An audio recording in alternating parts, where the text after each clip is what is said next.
Saludos hermanos, Dios les bendiga. Para mí es un gran honor, un gran privilegio poder compartir con ustedes un mensaje de la palabra de Dios. Es mi oración de que este mensaje pueda ser de bendición, pueda ser de edificación, que sea la palabra de Dios exhortando, animando a nuestras vidas y que realmente pueda Dios obrar a través de esta palabra. Nosotros como iglesia estamos haciendo reuniones a través de la aplicación Zoom, donde nos reunimos, oramos, meditamos, compartimos motivos de oración y también a través de los domingos cada persona en su casa, con su familia, puede pasar un tiempo con el Señor en oración, en alabanza y recibir la palabra de Dios.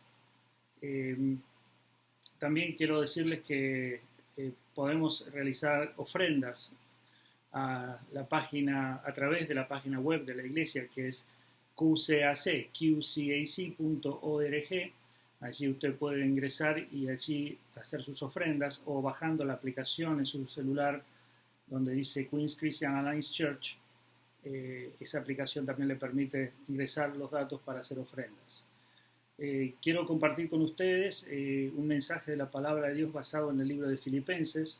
Es una carta que hemos estado analizando, hemos estado estudiando durante estos varios domingos atrás, donde varias predicaciones estuvieron basadas en la epístola a Filipenses, y de allí, de esa carta a los Filipenses, hemos aprendido y hemos extraído muchas enseñanzas muy buenas para nuestras vidas, y sabemos que Dios nos ha ministrado y nos ha hablado a través de toda esta carta que estamos estudiando, y que hoy vamos a analizar una pequeña porción de esta carta, analizarla porque vamos extrayendo todas las riquezas y todas las cosas que están implícitas en pasajes de esta carta, y a veces un solo versículo puede decirnos muchas cosas y puede enseñarnos muchas cosas.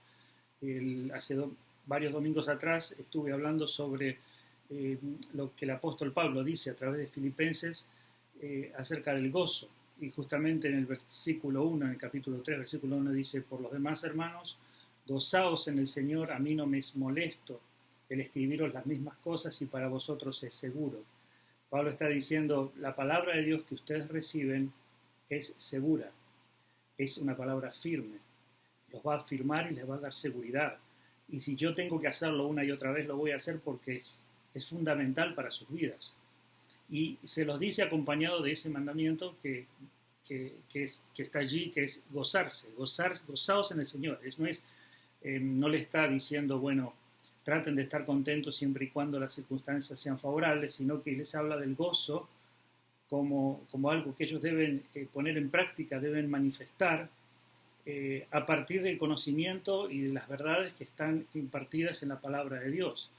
Entonces el gozo no es el producto no es una reacción a las circunstancias, sino que es un compromiso delante de Dios. Es un mandato que tenemos que tener delante de Dios de gozarnos en Cristo, pero el gozo va a venir a partir de conocer a Dios, de conocer las promesas de Dios, de conocer las verdades de Dios, de conocer quiénes somos en Cristo, de conocer las riquezas que tenemos en Él y los recursos que tenemos en Él para enfrentar cualquier adversidad, cualquier situación que pueda estar pasando en nuestras vidas.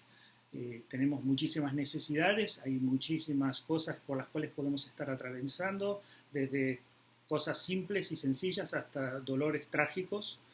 El Señor provee todos los recursos que necesitamos espirituales para enfrentar cualquier situación victoriosos. Por eso es que eso es el motivo para estar realmente regocijados en el Señor. O sea, con solo saber que el Señor nos tiene en su mano, que nada escapa a su control y que estamos bajo su gracia, bajo su perfecta voluntad, y que Él cumplirá la obra que comenzó en nosotros y que nada nos faltará porque Él es nuestro buen pastor, Eso nos tiene que motivar a estar gozosos, a afirmar esas verdades. Y hay muchísimas riquezas espirituales que podemos encontrar en toda la palabra de Dios. Vamos a ver lo que dice el Señor a través de esta carta en el segundo versículo. Pero antes de eso quisiera que pensemos un poco. Cuando la Biblia habla de la condición del hombre espiritual, siempre va a hablar que el hombre está en un estado calamitoso, está en un estado de muerte, lo describe como una persona de tinieblas, como una persona que está muerta espiritualmente, alejada de Dios. Hace un diagnóstico, una descripción de una persona que está en un estado terrible, deplorable. Sí,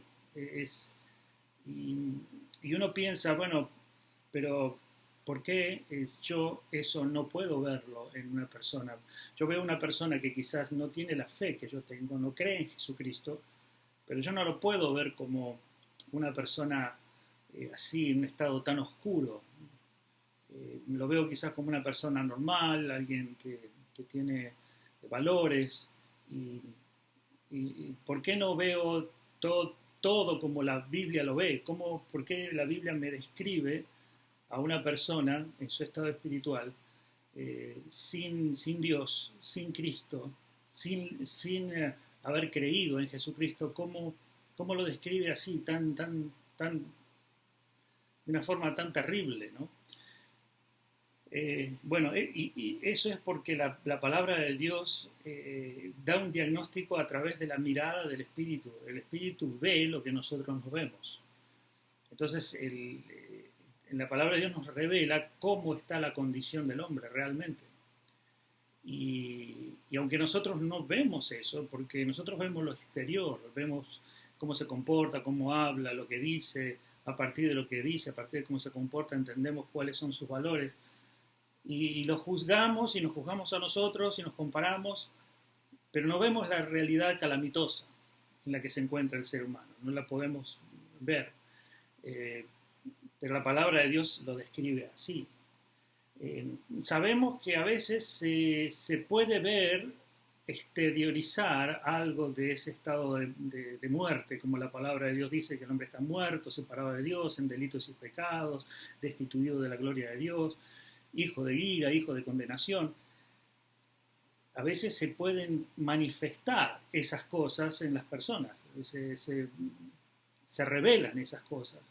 Y cuando se revelan decimos qué tremenda es esta persona, qué mala que es, qué perverso, qué terrible. Entonces decimos, esa persona es mala, sí, porque esa persona sí, es de terror, decimos, ¿no? Pero en realidad, analizando como la Biblia lo presenta, conforme a una doctrina que se llama la doctrina del pecado del hombre, la Biblia revela que el hombre puede estar condenado a la cárcel por 30 años de prisión, por haber cometido un crimen atroz, y su condición espiritual es tan calamitosa como la de un doctor que está trabajando, que está bien, que tiene principios morales. Los dos espiritualmente están en un estado terrible. Por eso es que decimos, wow, ¿cómo puede ser? Bueno, porque nosotros no podemos ver lo que Dios ve. Y la Biblia nos muestra lo que Dios ve, y es por eso que la Biblia nos revela que esas dos personas necesitan un Salvador, necesitan un Redentor, necesitan a Cristo, necesitan la vida de Cristo. Y por eso es que la Biblia es muy clara que no hay más o menos pecadores o niveles de pecado. Ante Dios estamos separados de su gloria. Entonces, la Biblia va a presentar siempre una mirada hacia el hombre muy distinta a la que nosotros percibimos. Esto no quiere decir que nosotros tengamos que ver a toda la gente como depravada, como loca, como desquiciados, ¿no? Nosotros vemos a las personas normalmente, pero tenemos que saber que nuestra mirada es superficial y conocer que la necesidad que tienen de Cristo, porque sin Cristo están sin vida, están sin esperanza y están sin las riquezas espirituales que pertenecen al Espíritu Santo, el cual el creyente tiene a partir de que recibe a Cristo y a partir de que es salvo, y en ese momento reside el Espíritu de Dios dentro, en la persona, en el ser, en nosotros. Reside en el creyente el Espíritu Santo, y el Espíritu Santo nos vincula, nos une, nos regenera. Esto se llama regeneración. Nacemos de nuevo y somos personas espirituales, poseedores de todas las riquezas espirituales. Y nuestro estado pasa a ser de un estado de muerte, y de calamitoso, terrible, a un estado de vida, resucitados con Cristo, hijos de Dios, santos, limpios, sin mancha. Pasamos a ser completamente opuestos a lo que éramos en el sentido espiritual. Entonces nosotros los que estamos en Cristo pasamos a tener esta salvación tan grande y todas estas riquezas tan maravillosas que al tenerlas nosotros estamos llamados a descubrirlas, a meditar en ellas, a ponerlas en práctica, a vivir en el Espíritu, a vivir bajo estas riquezas. Ya no estamos en ese estado de muerte, sino que ahora estamos en vida, y la vida de Dios se manifiesta en nosotros y vive en nosotros. Estamos vivos para con Dios, tenemos vida espiritual. Entonces es una diferencia del día y la noche, de las tinieblas y la luz. Ahora, los creyentes en Filipos, estas personas habían recibido a Cristo, eran salvos, y Pablo les hace una advertencia, porque siendo salvos y teniendo todas estas riquezas, podemos descuidar estas riquezas y desviarnos y comenzar a creer y a pensar y a vivir de acuerdo a nuestra vieja vida, que no era vida, era muerte. Vivir conforme a nuestros viejos pensamientos, a nuestra forma de creer, vivir en un estado espiritual de muerte, podríamos decir, que, bueno, no es espiritual, es un estado de no vida. Aunque hacemos cosas, decidimos cosas, pensamos cosas, pero al no estar guiadas y centradas por el Espíritu Santo, bueno,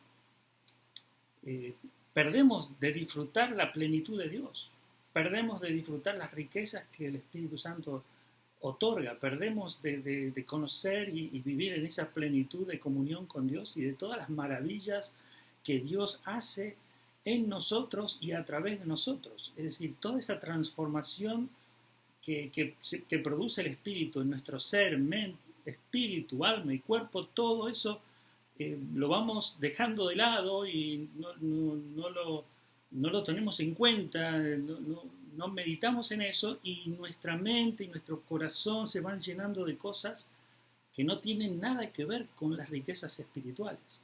Y si eso pasa, es terrible que pase eso. Por eso Pablo aquí en la carta les da una advertencia, les dice tengan cuidado, porque ustedes que son, digamos nosotros los creyentes que tenemos esta vida en Cristo, podemos estar desviándonos y podemos ser contaminados y podemos ser atrapados por estas creencias falsas que nos llevan a vivir conforme a un estado de muerte espiritual, podríamos decir.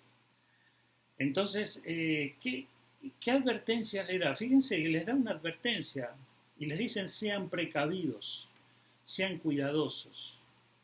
En el versículo 2 dice, guardaos de los perros, guardaos de los malos obreros, guardaos de los mutiladores del cuerpo.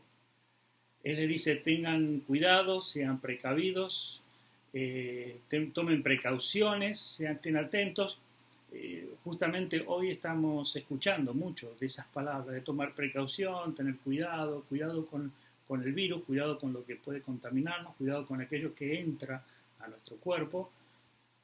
Aquí Pablo le está diciendo, bueno, pero también tiene que tener cuidado porque afuera hay perros, malos obreros, mutiladores del cuerpo.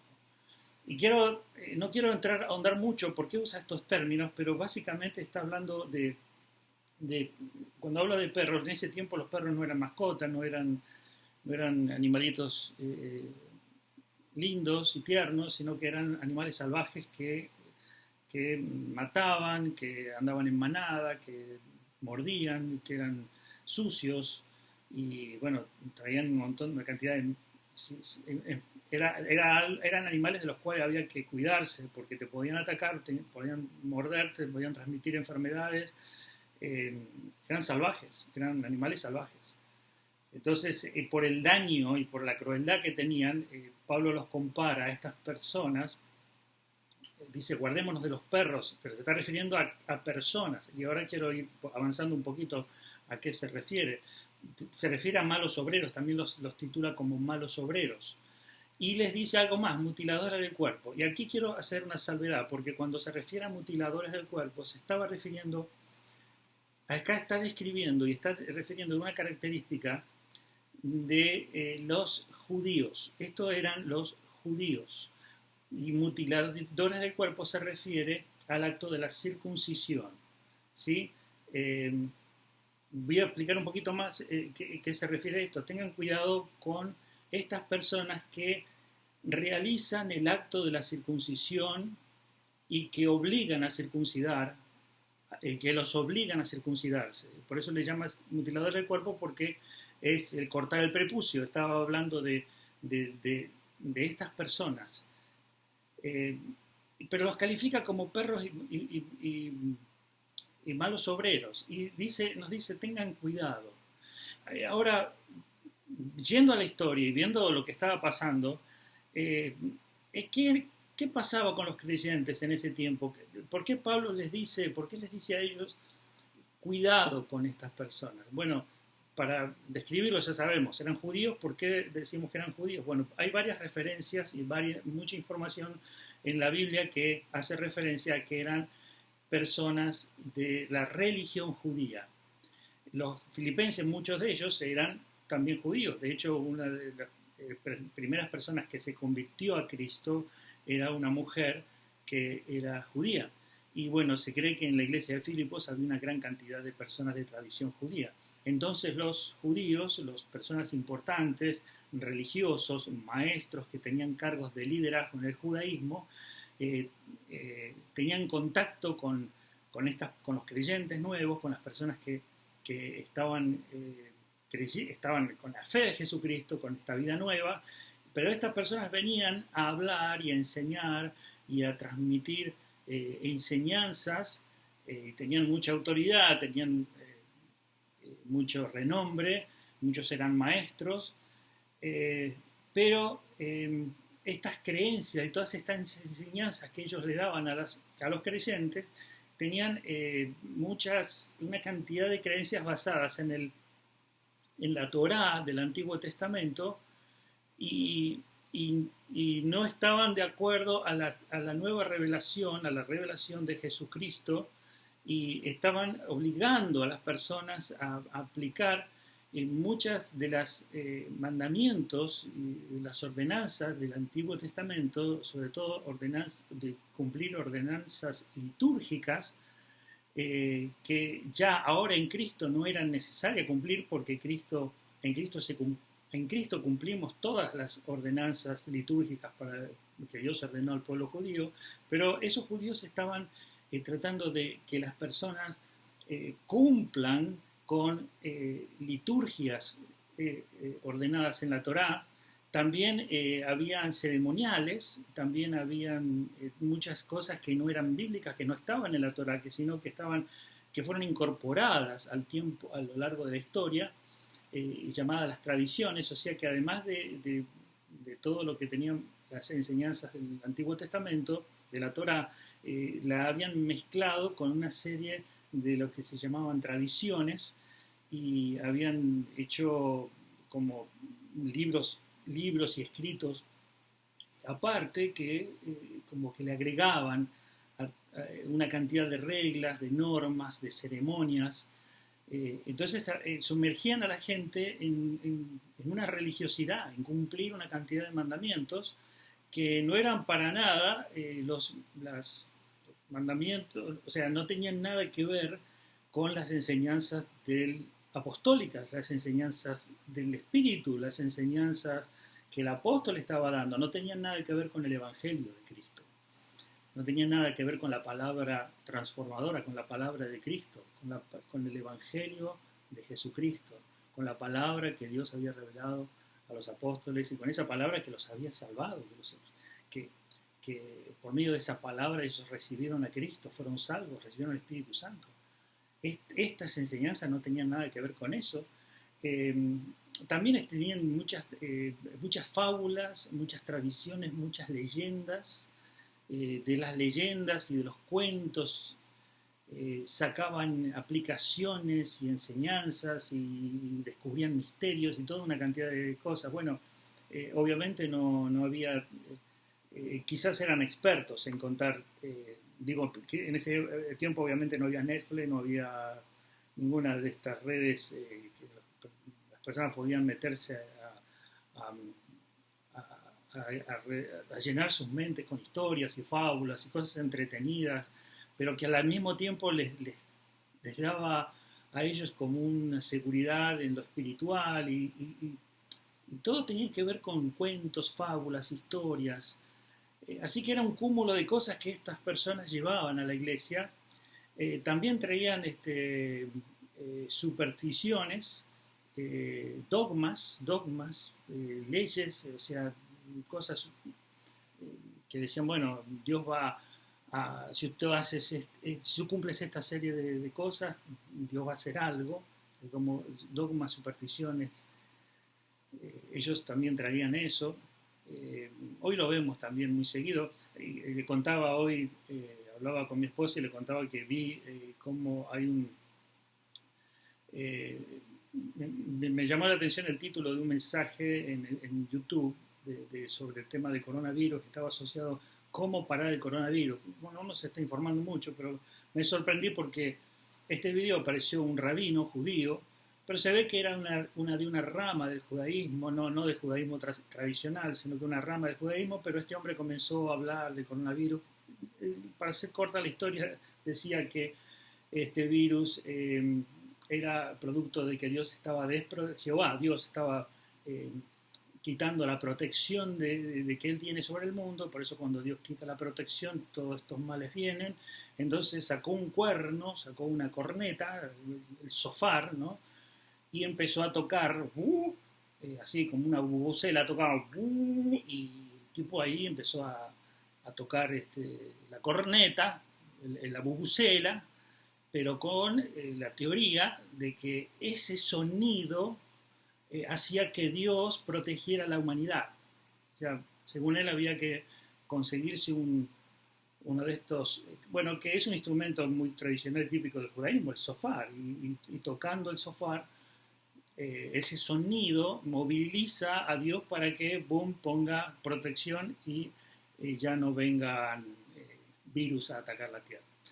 Bueno, ese tipo de supersticiones y creencias y así tenían los judaizantes y los judíos que entraban en la iglesia a desprestigiar y desvalorizar y quitarle autoridad a la palabra de Dios dada por el apóstol Pablo, por los apóstoles, por los discípulos de Jesucristo, palabra que era dada por el Espíritu Santo de Dios, la verdad de Dios que transformaba a las personas, la palabra de gracia.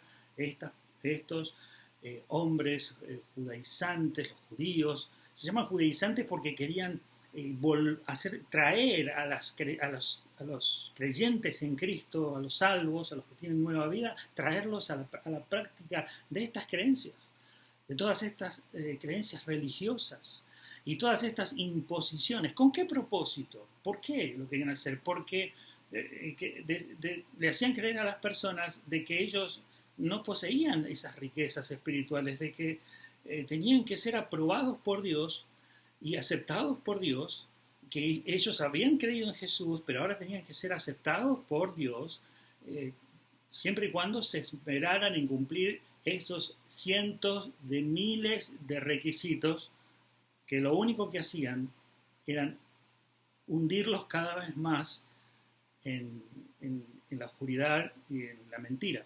Eran engañosos. Por eso Pablo los llama malos obreros, perros, por el daño que hacen espiritualmente. ¿Qué hacían? Bueno, ya tengo anotado algunas cosas. Imponían rigurosas cargas religiosas, cumplir reglas, todas estas reglas religiosas con el propósito de hallar la salvación de Dios. ¿Y esto qué otra cosa hace? ¿Qué es lo que genera esto?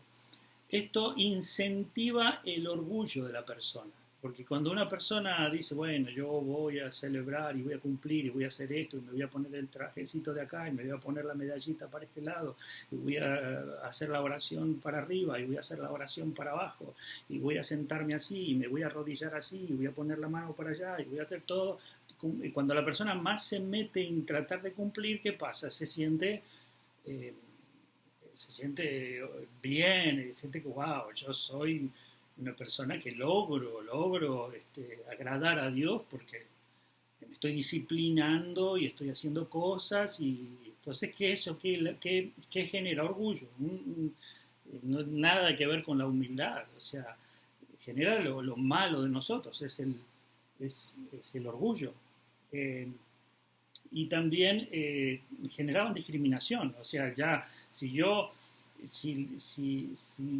entrar en este proceso religioso y yo avanzo, quiere decir que yo estoy en una categoría mayor y que no está en esta categoría como la que yo estoy, lo tengo que tratar con desprecio, o sea, no. Ahí Dios tiene ciudadanos de primera, hijos de segunda, hijos de tercera, y a cada uno lo trata con ciertos privilegios. Entonces, yo que tengo muchos años, que estoy muy metido en el judaísmo, ya me leí la Torá 30 veces, y yo uso esto, y toco esto, y cumplo con toda esta religiosidad, tengo un nivel mayor delante de Dios que todavía no sabe no sabe nada, o sea, no tiene conocimiento, es un ignorante, entonces lo discrimino. O sea, había orgullo y discriminación. Fíjense todo lo que lograban, o sea, esto Pablo después lo va a desarrollar más y va a decir que las personas que llegan a este punto llegan a comerse y a morder, se convierten en caníbales. Y ustedes se comen y se muerden, os mordéis unos con otros. ¿Sí? Es un salvajismo, eso es lo que genera la religiosidad. El pensar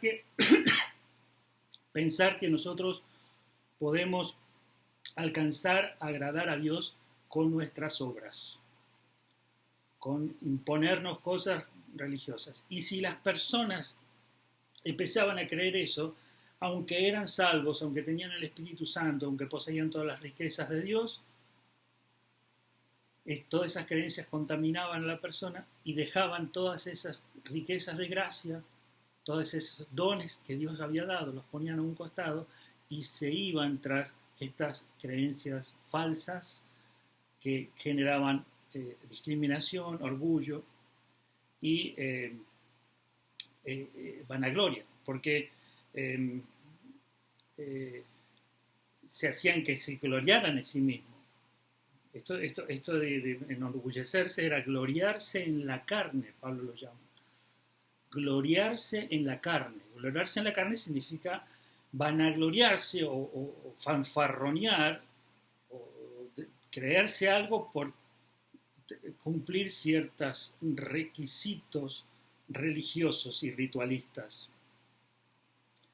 Otra cosa tremenda que pasaba al entrar en este engaño, que estas personas, al no tener el Espíritu Santo, al no tener la obra residiendo el Espíritu Santo, al no ser guiados por el Espíritu Santo y eran guiados por su orgullo, su religiosidad, la mentira, lo que pasaba allí era que brotaba la muerte en su vida. ¿Qué quiere decir que brotaba la muerte? Que brotaba el pecado, brotaba las tinieblas.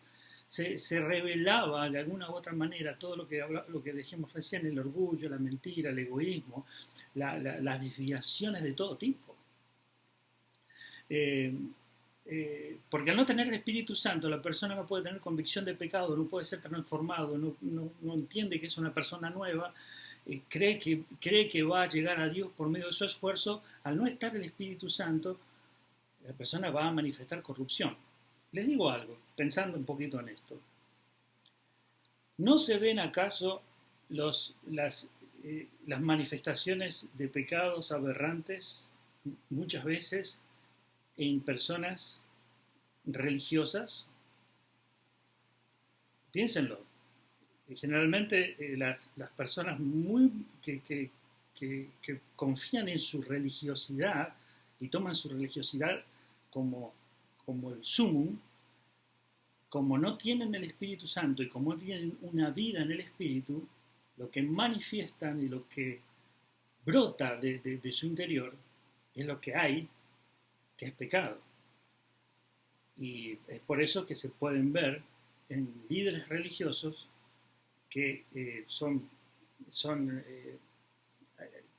hacen cosas que son escandalosas. O sea, la carne nunca va a hacer algo bueno. La carne no sirve para nada. La carne, no puedes gloriarte en la carne, es muerte. Entonces estas personas que estaban allí metiéndole cosas en la mente y en los corazones a la gente, Pablo les dice: cuídense. La religiosidad falsa, las prácticas, esto es lo que ocasionaba, la religiosidad falsa, las prácticas de ritos, dogmas, etc., sin la experiencia transformadora del Espíritu. Esto era lo que hacían estas personas. Y yo pregunto, ¿en dónde encuentran estas personas, estos agentes que atacan la mente y el corazón de los creyentes? Porque lo que le pasaba a los filipenses nos pasa a nosotros, nos puede pasar a nosotros. Es decir, esta advertencia: guardados de los perros, de los malos obreros, esta advertencia de cuidado con estas fuentes religiosas que tratan de sacarte de la gracia, cuidado con esto. ¿Existen hoy en día? Bueno, existen. Y ahora lo quiero llevar. Pero Pablo nos advierte: cuidado. Pero pensé en algo importante. Y creo que es importante. ¿En dónde encuentran estas personas un terreno para ejercer su campo de acción? ¿Qué le podemos dar nosotros a ellos que ellos dicen: acá vamos a atacar? ¿Dónde atacan los perros? A ver, esa sería la pregunta. ¿Dónde pueden atacar mejor? Bueno, en las crisis. Cuando la persona está en crisis, está sensible y vulnerable a escuchar, a recibir estas mentiras que son muy engañosas, son muy seductoras, son muy de mucho halago, elogian a las personas también, pero los sumergen en un camino de religiosidad, de rituales, de dogmas, de cosas que conducen más y más a la persona a la muerte, a la muerte espiritual, a no disfrutar de la vida llena y plena del Espíritu. ¿Cuándo encuentran un terreno propicio? Cuando la persona está en crisis. En estos tiempos, cuando hay crisis, cuando hay miedo, cuando la persona está en una situación de crisis, es el lugar propicio para que estos que traen la mentira, ¡boom!, ataquen. También la persona que está en crisis puede encontrar el mensaje de salvación, puede encontrar el mensaje de restauración, puede encontrar el mensaje de gracia, el mensaje de perdón, el mensaje de liberación, el mensaje ese mensaje tan liberador, tan extraordinario, que es Cristo Jesús, el Señor, salvando, dando vida eterna, llenando, perdonando tus pecados, viniendo a morar contigo, llenándote de su gracia, de sus riquezas, de su innumerable infinidad de riquezas para que tengas una vida plena, con propósito, que tengas dones espirituales, darte talentos, transformar completamente tu vida, hacerte nacer de nuevo. Sí, Lo puedes encontrar cuando estás en crisis, pero cuando estás en crisis estás muy vulnerable a los perros, a estos malos obreros, a estos engañadores y mentirosos. ¿Y qué otra puede pasar? ¿Qué otro terreno encuentran fértil? Bueno, las personas que están en búsqueda de respuestas, dicen, ¿por qué? Estoy insatisfecho con mi vida? ¿Cuál será la verdadera religión? ¿Dónde estará? ¿Habrá un Dios? Quiero entrar en el mundo espiritual, porque yo sé que el dinero no llena el dinero no da la felicidad. ¿Y qué es el espíritu? Voy a buscar de Dios, voy a buscar lo espiritual. ¿Dónde estará la verdad? ¿Dónde estará la iglesia verdadera? ¿Dónde estará la religión verdadera? ¿Quién tendrá la verdad? Y están buscando y buscando y buscando. Es esa búsqueda. También puede ser positiva porque dentro de esa búsqueda puede estar el Espíritu Santo obrando y llevarte a la verdad. Pero también en esa búsqueda están el buffet de chacales y de perros que te van a llevar por mentiras tremendas. Y de una esclavitud te llevan a otra esclavitud. Estás esclavo y te llevan a una esclavitud aún mayor. Yo lo veo y es triste, eso lo vengo viendo hace años, de personas que están esclavas eh, de filosofías y de mentiras y de religiones y de creencias, con la promesa de que van a alcanzar a Dios, de que Dios los va a recibir, que Dios los va a salvar y que les va a dar algo después de ver todo ese esfuerzo. Y se van a encontrar que no hay nada. ¡Qué decepción! En cierta manera alimentan el estado de muerte espiritual, se retroalimenta con todas esas mentiras, porque el hombre, al estar muerto en delitos y pecados, como dice la Biblia, parece que busca esas mentiras, como que siente atracción por eso. Por eso que el Espíritu Santo de Dios, cuando está esa persona en esa búsqueda, puede ser que allí el Espíritu Santo de Dios esté llevando a la persona a la verdad. Y esto es algo muy interesante que Jesucristo dijo, nadie puede venir al Padre, nadie puede venir a mí si el Padre no le trajere. Quiere decir que sí, Dios está trayendo a las personas a la verdad y los está trayendo a través de la sensación de una búsqueda. Y hay personas que están buscando la verdad y la encuentran porque eso es una obra que Dios hace también. No es que la encuentran porque son demasiado inteligentes, porque son demasiado vivos en su forma de analizar las cosas, sino que encuentran la verdad porque es Dios mismo que los guía a la verdad. Pero cuando están en una búsqueda que no les satisface nada, muchas personas son presas de los falsos maestros, falsos profetas, engañadores y perros y malos obreros, etc. Y también dijimos que las personas que están en crisis, como personas que pueden estar en crisis ahora, personas que están en una búsqueda, personas que están afectadas emocionalmente. Cuando una persona está triste, está deprimida, le ha pasado algo, está con una emoción que quiere salir de ese estado emocional negativo, se puede encontrar con un montón de mentirosos. Pensaba en la búsqueda en el punto anterior, cuando hablaba de la búsqueda. Cuando nosotros buscamos una casa para comprar, un auto para comprar, siempre estamos propensos a que nos estafen o a que nos engañen. Tenemos que tener cuidado. Ahora, uno puede decir, bueno, yo no estoy en ninguna búsqueda, yo no pertenezco a ninguna religión, yo no estoy emocionalmente mal, entonces yo estoy bárbaro, estoy bien. No, si no tienes a Cristo estás mal, querido, que te lo digo, estás en un tipo de esclavitud que se llama la esclavitud del sistema de este mundo. Y estás bajo una religión, estás bajo un sistema. Estás muerto en delitos y pecados. Estás perdido. Estás creyendo que tienes un rumbo, pero no es el rumbo. Tienes un sistema de creencias, tienes una filosofía, tienes una forma de pensamiento, tienes una teología propia, tienes una cosmovisión, pero es falsa. La diferencia es que te hace sentir un poquito más cómodo, más tranquilo, pero estás en el mismo estado que aquel fanático religioso. El fanático religioso es como, estás muerto, mira, yo te lo voy a decir de esta manera, es como un muerto que, hay muertos que tienen olor a podrido y hay muertos que están maquilladitos y tienen olor a perfume, pero están los dos muertos.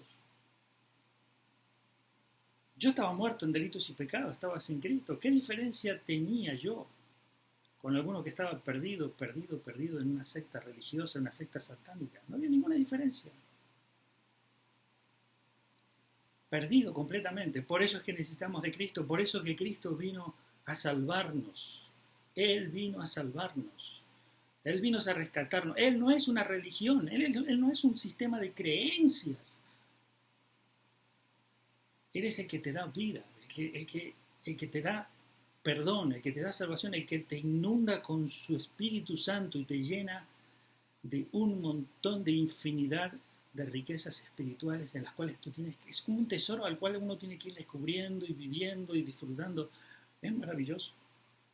Pero dice, cuidado, porque ustedes tienen esto, pero van a venir engañadores que te van a hacer dejar eso, no creas en esto, o no, quédate ahí, no le prestes atención a eso. Y sigue con tu forma de pensar, sigue con la religión que te enseñaron, sigue con la que aprendiste, con las creencias, o obedece al rabino Pachapipi, Pinocchio, que escribió el libro, cómo ser feliz, cómo llegar a tener éxito, cómo resolver los problemas espirituales, sigue todas esas corrientes que te van a hundir cada vez más. Eso es lo que dice Pablo, no crean, no, guárdense, cuídense.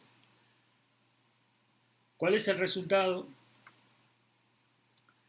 Bueno, digamos, pero hoy no tenemos los judaizantes, no tenemos a estos judíos, no los tenemos, no estamos en el mismo tiempo, pero sí tenemos los mismos, el mismo sistema está igual. Hoy equivale a toda manifestación religiosa que pretenda desviarte de la fe en Cristo para salvación. Toda corriente religiosa que no se conforme a la verdad central del Evangelio. ¿Y cuál va a ser el resultado? Una vida volcada a los placeres materiales, una vida sin propósito, una vida de egoísmo, una vida de pecado, de crueldad, una vida sin luz, una vida sin paz, una vida sin esperanza. Solo Cristo Jesús puede darte propósito, sentido, esperanza, paz a tu vida. Y solo en Cristo Jesús tenemos la seguridad de ser salvos, eternamente salvos, por medio del sacrificio que Él hizo por nosotros. Ahora, bien, termino. 5 cosas rápidas para prevenirnos del virus. Guantes, jabón, lavandina, desinfectante. Bueno, 5 cosas para prevenirnos de esto. Bueno, ahí van. Primero, viviendo una vida de intimidad y comunión con Dios. El Espíritu te lleva a tener una vida. El otro día hablé del refugio secreto. Es una vida de comunión e intimidad con Jesucristo. El Espíritu te hace entrar a esa intimidad. Vivir constantemente en la intimidad con nuestro Señor. En intimidad, en oración, en escuchar su palabra, en recibir de Él. Segundo, recibiendo la enseñanza de la palabra de Dios. Dios dejó maestros, pastores, hermanos, hijos de Él, que te enseñan, que nos enseñan la verdad. Lo que la Biblia llama la doctrina pura, sana, de sanidad. Aquí no hay religiosidad, aquí no hay regla, aquí no hay dogmas, no hay cosas raras. Aquí está la doctrina sana que te enseña a disfrutar lo que tienes, a vivir lo que ya tienes, recibiendo la enseñanza de la palabra de Dios, teniendo comunión con los hermanos. La comunión, la unidad con los hermanos es fundamental porque algunos estamos más débiles, otros estamos más fuertes y el que es fuerte soporta y ayuda al débil y así el débil se va fortaleciendo y nos necesitamos la iglesia de Cristo, la asamblea, el cuerpo de Cristo.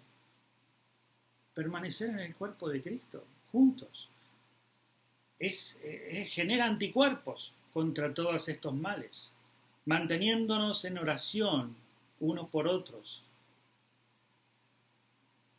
orando unos por otros, por la firmeza y la fe, no orando simplemente por las necesidades físicas del otro, sino orando para que el Señor nos fortalezca en fe y en crecer en todas las riquezas que tenemos espirituales. ¿Sí? Somos personas, espiritualmente somos millonarios, es decir, esa es la realidad, somos millonarios espirituales, tenemos que descubrir lo que tenemos y qué hacer con lo que tenemos. Y fortalecernos en eso. Y otra cosa es compartiendo el mensaje de esperanza y de salvación con otros, predicando el Evangelio. Cuando uno predica el Evangelio se retroalimenta porque uno se da cuenta, ahí evalúa lo que uno cree. Compartir el mensaje a otras personas, compartir el mensaje de salvación a otras personas. Hablarles de la fe a otros, porque en definitiva esta riqueza que tenemos es para darla, no para guardarla.